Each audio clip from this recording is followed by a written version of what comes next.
दुनिया आज एक बड़े संकट के दौर से गुजर रही है। युद्ध, महंगाई, भंग सप्लाई चेन और एक के बाद एक तेजी से बढ़ते ग्लोबल चैलेंजेस। भारत आज केवल इन ग्लोबल चैलेंजेस से ही नहीं लड़ रहा, बल्कि 140 करोड़ देशवासियों की एकजुट शक्ति से आत्मनिर्भर भारत के संकल्प को एक नई मजबूती भी दे रहा है। जब सरकार किसानों को सस्ती खाद उपलब्ध कराती है, जब सरकार गरीबों को राशन और फ्री इलाज उपलब्ध कराती है, जब सरकार देश की नारी शक्ति को वंदन करती है, उनकी बड़ी भूमिकाओं के लिए रास्ता तैयार करती है, और इन सब के एकजुट समर्थन के साथ जब सरकार विदेशी संकटों के बीच भी अंगद के जैसे पांव जमा कर मजबूती के साथ खड़ी रहती है, तो ये महज नीतियां नहीं, बल्कि उससे कहीं आगे बढ़कर कोटि कोटि भारतीयों के प्रति जिम्मेदारी बन जाती है।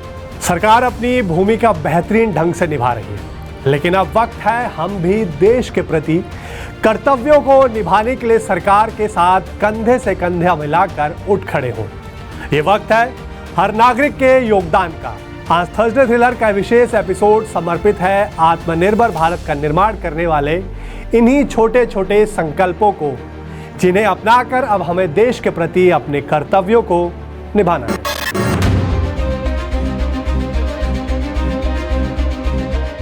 पश्चिम एशिया में युद्ध के हालात, तनाव और गतिरोध बरकरार रहने से दुनिया भर में सप्लाई चेन बुरी तरह से प्रभावित हुई है। पूरी दुनिया में पेट्रोल, डीजल, गैस और फर्टिलाइजर के दाम आसमान छू रहे हैं। इंटरनेशनल मार्केट में क्रूड ऑयल की कीमतें उबाल पर हैं। इसने एक बार फिर दुनिया भर में महंगाई बढ़ने की टेंशन बढ़ा दी है। इंटरनेशनल मार्केट में बढ़ती कीमतों का बोझ सरकार खुद अपने कंधों पर उठा रही है। सरकार का लगातार प्रयास है कि नागरिकों पर इसका बोझ ना पड़े, लेकिन जब सप्लाई चेन पर संकट लगातार बना रहे तो मुश्किलें बढ़ती जाती हैं। विश्व जहां अनिश्चितता की स्थिति से जूझ रहा है, वहीं भारत ने इस संकट का सहज समाधान तलाशा है। तड़क भड़क से दूर सादगी भरी लाइफस्टाइल, परंपरागत खान-पान और सदियों से हमारे घर परिवारों में दी जा रही बड़े बुजुर्गों की सलाह में। भारतीय परंपरा में घर के बड़े बुजुर्ग हमेशा बच्चों को समझाते हैं कि दिखावे से दूर रहो, किफायत बरतो, पैसा बचा कर रखो, ताकि संकट में भी परिवार का सिर ऊंचा बना रहे। सिर पर खड़ी ग्लोबल महंगाई से देश और नागरिकों की सुरक्षा करने के लिए प्रधानमंत्री नरेंद्र मोदी ने भी भारतीय परंपरा के इन्हीं अनमोल सुझावों को अपनाया है। आइए अब हम सब 140 करोड़ भारतीयों की एकजुट शक्ति के साथ विदेशी मुद्रा भंडार को बचा कर रखने, तेल का इस्तेमाल कम करने, विदेश यात्रा और तड़क भड़क से भरी दिखावे वाली लाइफस्टाइल से फिलहाल परहेज करने जैसे देश की इकोनॉमी को सशक्त बनाने वाले सहज उपायों के प्रति जन जन को जागरूक बनाने के लिए एक नया जन आंदोलन शुरू करें। ये हमारे परिवारों और इकोनॉमी दोनों के लिए अच्छा है। ग्लोबल महंगाई की आंधी में सुरक्षित रहने के लिए देश अपने नागरिकों को भागीदारी के लिए पुकार रहा है, क्योंकि संकट के समय देश के काम आना ही तो है सच्ची राष्ट्रभक्ति। हमें भारत के नागरिक के तौर पर अपने कर्तव्य को प्राथमिकता देनी होगी। इससे पहले के दशकों में भी जब जब देश युद्ध या किसी और अन्य बड़े संकट से गुजरा है, सरकार की अपील और उस अपील पर हर नागरिक ने ऐसे ही अपना दायित्व निभाया है।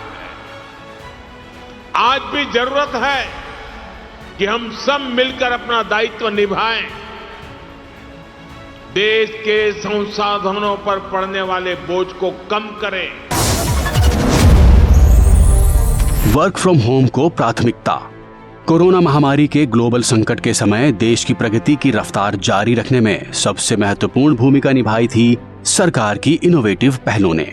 इन्हीं में से एक पहल थी वर्क फ्रॉम होम। कोरोना काल में डेवलप वर्क फ्रॉम होम के नए वर्क कल्चर ने इकोनॉमी को हताशा से बचाने में सबसे महत्वपूर्ण भूमिका निभाई थी। वेस्ट एशिया में जारी युद्ध जैसे हालात और ग्लोबल सप्लाई लाइन के भंग हो जाने के कारण आज देश हित में जरूरी है कि work from home, online meetings और वीडियो कॉन्फ्रेंस के वर्क कल्चर को फिर से प्राथमिकता के साथ अपनाएं।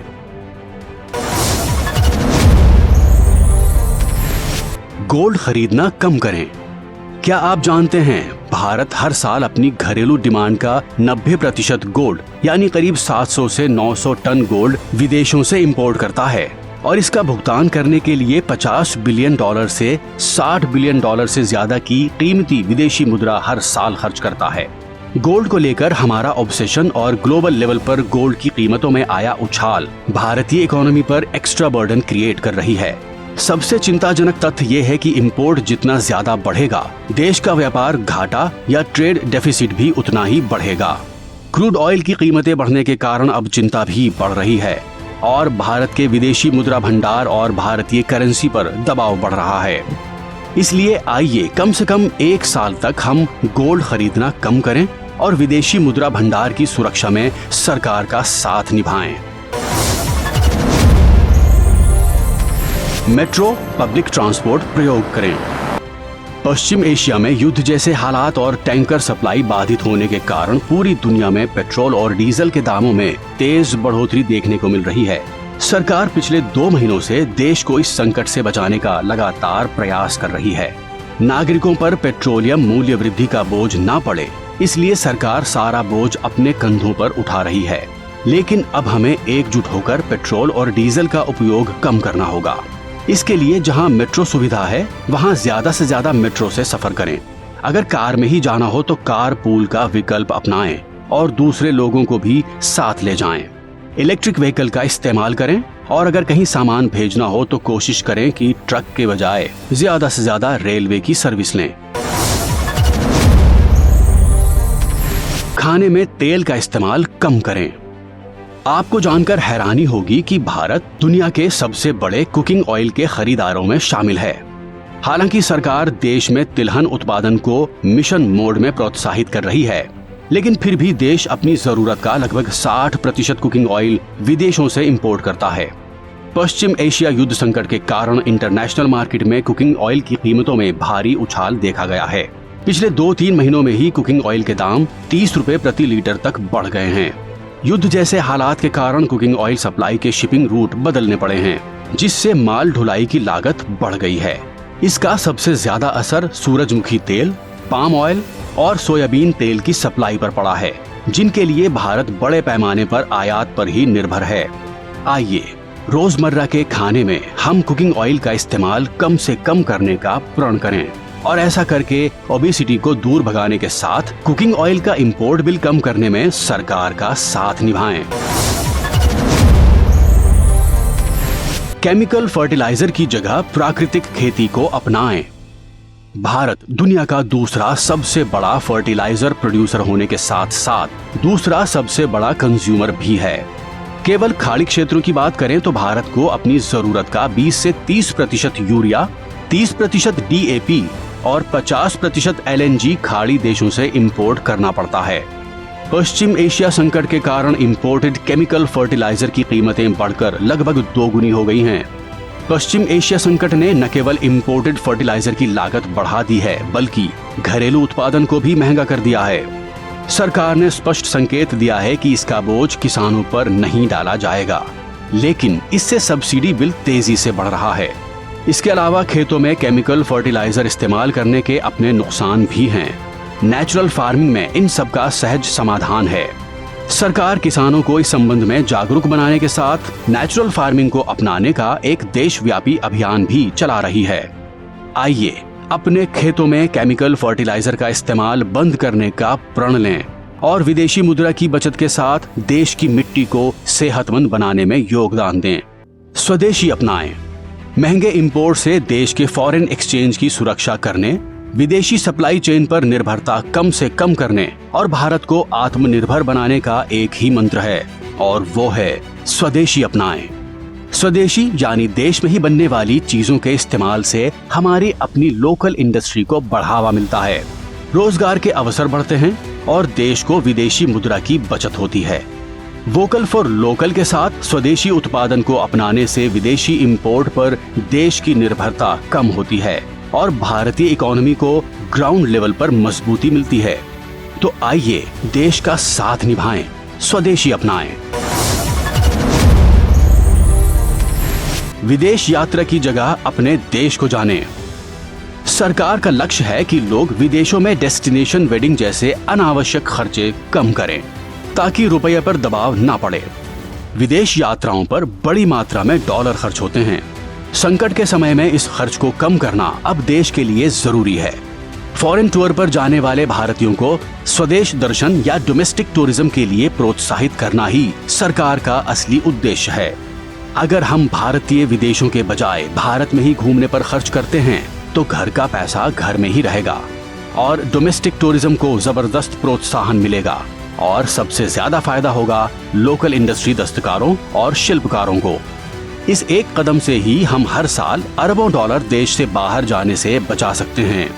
विदेश के बजाय डोमेस्टिक टूरिज्म को अपनाकर हम विदेशी मुद्रा भंडार को मजबूत बनाने में महत्वपूर्ण भूमिका निभा सकते हैं। हम 140 करोड़ नागरिक ही देश की असली ताकत हैं। हम अपने आप में सक्षम हैं, सामर्थ्यवान हैं, सर्वशक्तिमान हैं। हम अगर एकजुट हैं तो देश को किसी विदेशी मदद की जरूरत नहीं। आज जरूरत आन पड़ी है। देश हमें पुकार रहा है। आइए प्रधानमंत्री के इन सहज सुझावों को अपनाकर विश्व को भारत के विराट स्वरूप के दर्शन कराएं। भारत को आत्मनिर्भर बनाने के महायज्ञ में हम भी भागीदारी निभाएं। आइए हम सब अपनी देशभक्ति दिखाएं। अब देश को सर्वोपरि रखते हुए, मां भारती को सर्वोपरि रखते हुए हमें एकजुट होकर के लड़ना होगा। हमें याद रखना है, देश के लिए मरना ही सिर्फ देशभक्ति नहीं होती है। देश के लिए जीना और देश के प्रति अपने कर्तव्यों को निभाना, वो भी देशभक्ति होती है।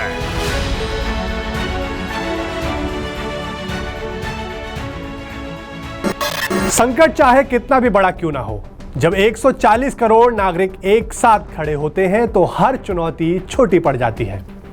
देशभक्ति सिर्फ सीमा पर लड़ने का नाम नहीं, बल्कि रोजमर्रा की जिंदगी में देश हित को प्राथमिकता देने का नाम भी है। पहले भी देश ने संकट की स्थिति में नागरिकों का सहयोग मांगा है। 1965 में तत्कालीन प्रधानमंत्री लाल बहादुर शास्त्री जी ने देश को उस खाद्यान्न संकट से बचाने के लिए नागरिकों से एक वक्त का खाना छोड़ने की अपील की थी। समय समय पर पहले भी सरकारों ने पेट्रोल डीजल के इस्तेमाल में कटौती और कुछ वक्त के लिए गोल्ड न खरीदने की अपील की है। इसी सिलसिले में अब हमारी सरकार भी केवल कुछ वक्त के लिए लोगों से फिजूल खर्ची से बचने और किफायत बरतने की अपील कर रही है। आइए हम सब एकजुट होकर सरकार की अपील पर काम करते हुए राष्ट्र हित में शुरुआत करें एक नए जन आंदोलन की।